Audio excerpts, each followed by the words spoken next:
Bienvenidos a la reflexión dominical con el pastor Misael Ocampo Rivera. Hola amigos, cordialísimo saludo. Aquí estamos de nuevo en nuestra reflexión dominical. Gracias a Dios por darnos vida, salud y la oportunidad de estar otra vez frente a estas cámaras para que podamos compartir la palabra. Les recuerdo que venimos tratando la serie Las Parábolas de Jesús. ¿Y por qué Jesús utilizó parábolas? Él estaba siempre rodeado de amigos y de enemigos.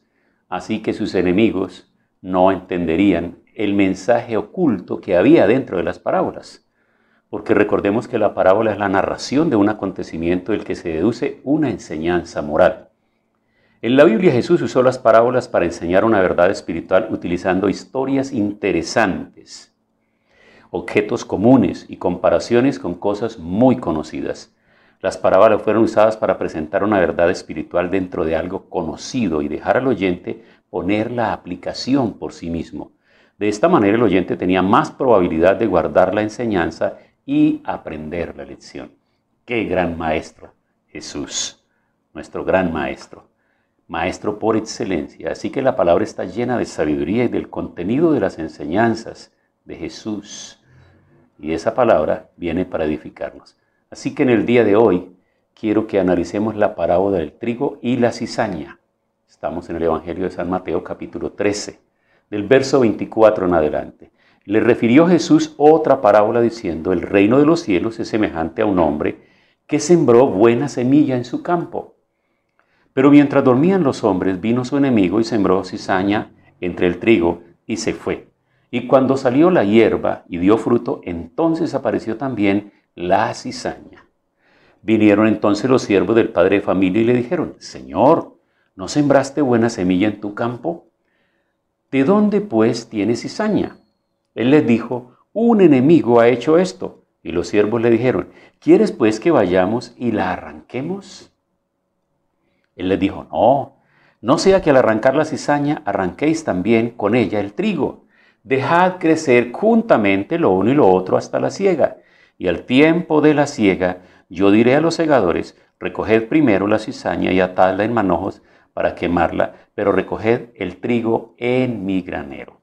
Ahora Jesús mismo se toma el tiempo para explicar el significado de la parábola. Entonces, despedida la gente, entró Jesús en casa y acercándose a él sus discípulos le dijeron: explícanos la parábola de la cizaña del campo.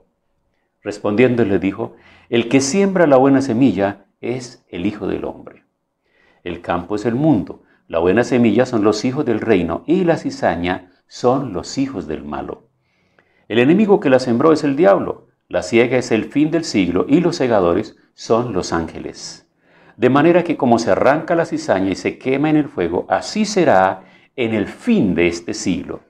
Enviará el Hijo del Hombre a sus ángeles y recogerán de su reino todos los que sirven de tropiezo y a los que hacen iniquidad, y los echarán en el horno de fuego, y allí será el lloro y el crujir de dientes.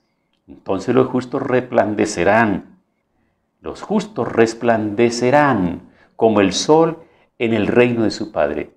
El que tiene oídos para oír, oiga. En esta parábola tenemos al enemigo, que es el diablo, sembrando su semilla en la iglesia.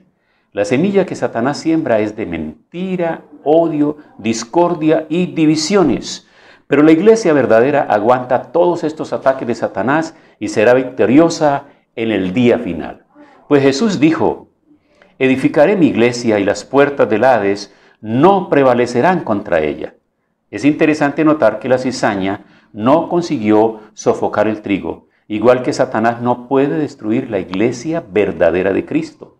Jesús enseñó a sus discípulos que es necesario que el trigo y la cizaña crezcan juntamente y que no es preciso que se pretenda arrancar la cizaña sin causar daño o molestia al trigo, ya que no le corresponde a los ministros del Evangelio clasificar a las personas en trigo o cizaña, pues el día vendrá cuando los ángeles separarán a los unos de los otros. Esa es la razón por la cual en las congregaciones, o lo que se denominan iglesias, puede verse conductas inadecuadas de personas que se suponen cristianas e incluso de ministros que presiden tales congregaciones y ellos mismos no son ejemplo de una vida limpia y de una buena vida cristiana.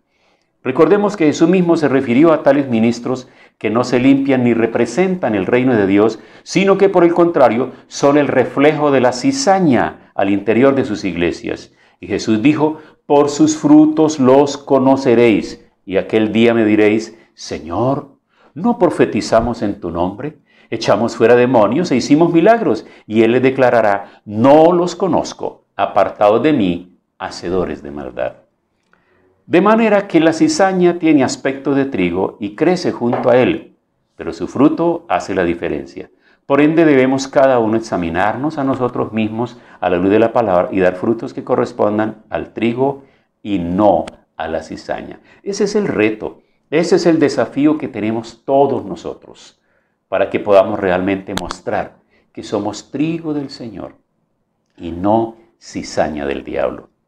La siguiente parábola es la parábola de la semilla de mostaza y arranca en el verso 31. Estamos en Mateo capítulo 13. Otra parábola le refirió diciendo: el reino de los cielos es semejante al grano de mostaza que un hombre tomó y sembró en su campo, el cual a la verdad es la más pequeña de todas las semillas, pero cuando ha crecido es la mayor de las hortalizas y se hace árbol de tal manera que vienen las aves del cielo y hacen nidos en sus ramas. Vamos a ver entonces qué significa esta parábola. Esta parábola da énfasis a la iglesia visible, a la iglesia profesante en el mundo, que se conoce por su apariencia externa. Esta iglesia tenía su comienzo con el nacimiento de Jesús, que no fue percibido por el mundo. Recordemos que Jesús nació humildemente y durante 30 años no se conoció mucho de él. El mundo no conoció que el Hijo de Dios estaba aquí en la tierra. Pero como la semilla de mostaza creció hasta ser un árbol, la iglesia ha crecido y se ha expandido por todo el mundo. Es decir, que hoy lo que se conoce como el cuerpo de Cristo, como la iglesia legítima de Cristo, no en términos religiosos, no en términos de poder, sino en términos de la espiritualidad, del cambio, de la transformación, de aquellos que a lo largo de la historia, después de la obra redentora de Cristo en la cruz del Calvario, han aceptado esa obra, se han reconocido pecadores, se han convertido de sus pecados, les han sido lavados sus pecados y ahora tienen esperanza de salvación. Esos forman parte de la iglesia de Cristo, del cuerpo de Cristo que está extendido por todo el mundo. En su ramaje, o sea, bajo el nombre de Cristo o de cristiano, Satanás ha venido a hacer sus nidos, sus falsas iglesias que profesan ser cristianas, pero por sus prácticas cualquier verdadero cristiano puede reconocer que esas enseñanzas son falsas. La falsa iglesia, al igual que los demás enemigos de Cristo y sus seguidores, han cometido las peores atrocidades contra Jesús mismo y sus verdaderos seguidores. Se han cometido desde que fue revelado el mensaje de salvación para la humanidad mediante la obra redentora de Cristo en la cruz del Calvario a favor de la salvación de los que creen este mensaje, ya que, como dijo el mismo Jesús, el proyecto del enemigo para la humanidad es matar, robar y destruir. Por todo lo contrario, vino Jesús, pues Él ha venido para que tengamos vida y vida en abundancia.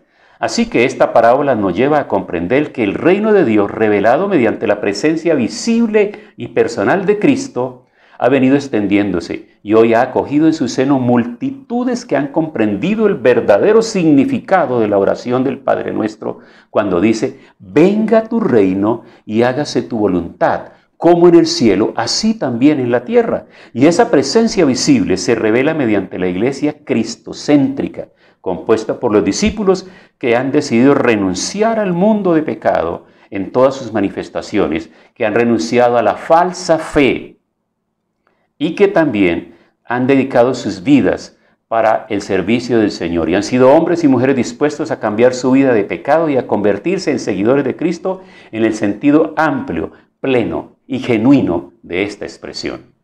No con una vida religiosa, sino con una vida transformada por el poder del Espíritu Santo obrando en sus vidas. Entonces, esa pequeña semilla de mostaza hoy se ha venido a convertir en una iglesia multitudinaria que se ha extendido en todo el mundo, sin importar el precio que hayan tenido que pagar. sus misioneros, pues ellos han salido a predicar el mensaje del Evangelio con la absoluta convicción que su vida está en las manos del Señor y por ende no deben temer a los que matan el cuerpo, pero el alma no pueden tocar porque le pertenece a quien lo compró con su sangre en la cruz del Calvario. Y ejemplo de ellos fueron sus discípulos. Recordemos que Jesús recluta inicialmente 12 discípulos, de los cuales uno de ellos se convierte en el hijo de perdición que lo vende y posteriormente reconoce su equivocación y decide ponerle fin a su existencia. Y quedaron 11 hombres. Entonces, reunidos allá en el aposento alto, orando y esperando el anunciado Espíritu Santo que Jesús les había prometido, Pedro les propone a sus compañeros en asamblea junto con los demás, con las mujeres, con la madre de Jesús y todos los demás, que era un número estimado más o menos de 120 personas que estaban orando en el aposento alto. Él dijo que era necesario colocar a alguien en el lugar de donde había caído Judas. Y ahí es cuando es seleccionado entonces Matías para que sea testigo también y cuente, testigo ocular de la resurrección de Jesús, aunque no perteneció al grupo de los 12 inicialmente, perteneció a los discípulos que iban alrededor de Jesús, que seguían a Jesús, que creyeron en sus enseñanzas y creyeron en sus mandamientos. Hoy por hoy, en el mundo cristiano, alrededor del globo terráqueo, hay miles y millones de discípulos de Cristo que hemos decidido creerle el mensaje.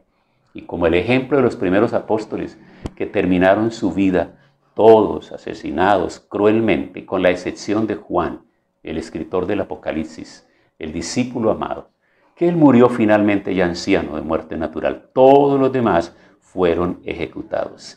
Y de ahí en adelante la persecución en todos los países contrarios a la fe cristiana, pues se da cuenta de que hay muchas cosas terribles y tremendas. Por ejemplo, mientras que en ciertas partes del mundo se goza de libertad para tener la Biblia, leerla, en todas las presentaciones que se tenga, hay otros lugares en este mismo tiempo donde son juzgados y condenados a largas condenas los cristianos, largas condenas por causa de tener una Biblia, por causa de distribuir material bíblico y por causa de profesar su santa fe. La fe en Cristo Jesús.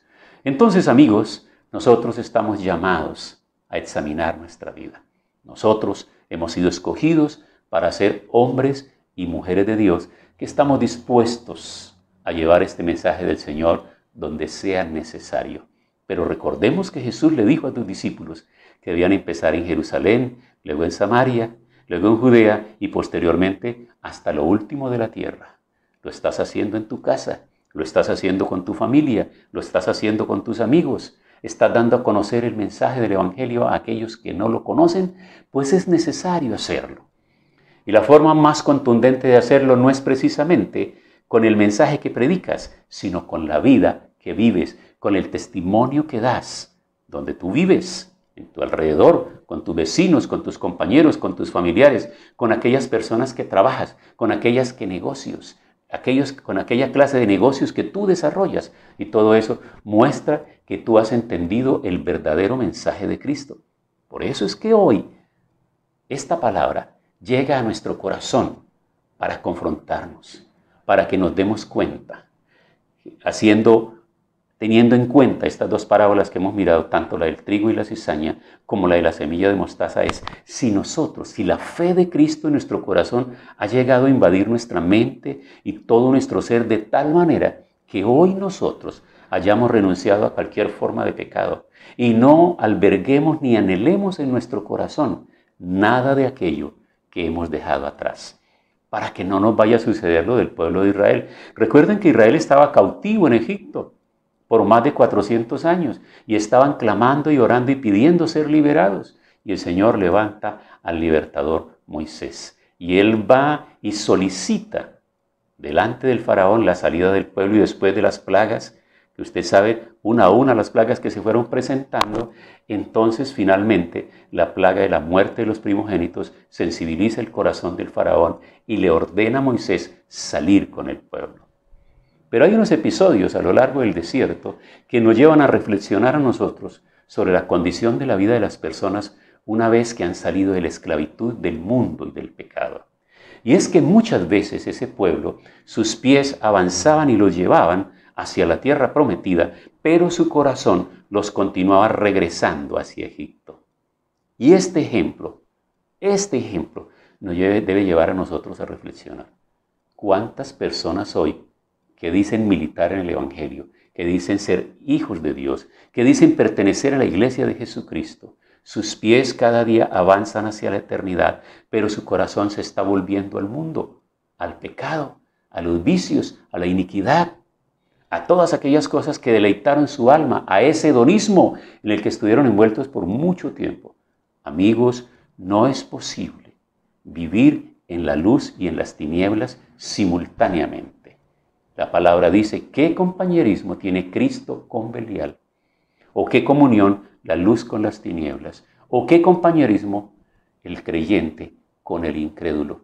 Nosotros necesitamos dar un ejemplo claro y contundente de la obra redentora de Cristo en nuestras vidas. Por eso el Evangelio no se configura como una religión, sino el reino de Dios establecido aquí en la tierra en medio del reino de Satanás y en medio de los reinos de los hombres que creen que porque están al frente liderando y tienen poder para ejecutar y hacer muchas cosas, entonces eso es lo máximo. No, eso es lo que los hombres hacen aquí en la tierra, pero lo más grande y poderoso está para suceder cuando el Señor llame a toda la humanidad y todo frente al trono blanco. De Apocalipsis capítulo 21, veremos lo que va a suceder ahí. Por eso es importante que nosotros como iglesia anunciemos la palabra, pero estemos convencidos de aquello que Dios ha hecho en nuestras vidas. Yo lo estoy, por eso hago este trabajo. Por eso tomo este tiempo para compartir esta reflexión, porque creo que aunque sabemos, las hemos leído, las hemos compartido, es necesario que diariamente nos miremos en ese espejo que es la palabra del Señor, comparemos nuestra vida y nuestros actos para ver si son consecuentes con la palabra. Quiero que en el día de hoy tomemos tiempo para orar conscientemente, diciendo, Señor, esa palabra que tú has dado en este día toca mi corazón. Y si te ha tocado a ti y quieres arreglar hoy tu vida con el Señor, es un buen momento para que le ores a Él, le pidas perdón y estés dispuesto a encaminarte en la senda del Señor. Y si aún no lo has hecho, hay alguien ahí en la familia, algún amigo, alguien que está escuchando y está viendo esta predicación, en este momento o posteriormente pueda llegar a esta grabación, la invitación es a caminar con el Señor. No a caminar ni a militar en ninguna religión, porque ninguna religión es un boleto de seguridad a la eternidad y a la salvación. Solo Cristo, pues Él dijo, yo soy el camino, yo soy la verdad y yo soy la vida, y nadie viene al Padre sino por mí. Así que oremos. Padre, quiero darte gracias en esta hora por esta palabra. Y gracias por la cantidad de personas que alrededor del mundo pueden ser exhortados, animados y motivados por esta palabra. Yo te ruego que esta palabra, Señor, halle cabida en las mentes y en los corazones, que podamos reflexionar y ser conscientes y tomar el tiempo para ir en intimidad contigo y arreglar nuestra vida, nuestra conducta y todo aquello que no esté bien delante de ti. Te ruego, Señor, para que los padres de familia, las cabezas de hogar, las personas que tienen a otros bajo su responsabilidad y su compromiso entiendan esta palabra y la puedan aplicar y la puedan socializar con los que necesitan conocerla. Gracias en el nombre de Cristo Jesús. Amén. Bueno, amigos, recuerden la recomendación que siempre les hago, los conversatorios, los diálogos, los devocionales que podemos hacer en familia para hablar de estos temas, para preguntar, para estudiar, para escucharlos incluso en familia. Así que deseo para todos ustedes y sus familias una semana llena de bendición. Hemos disfrutado de la reflexión dominical. Los invito a escuchar diariamente Momentos de Reflexión con el pastor Misael Ocampo Rivera.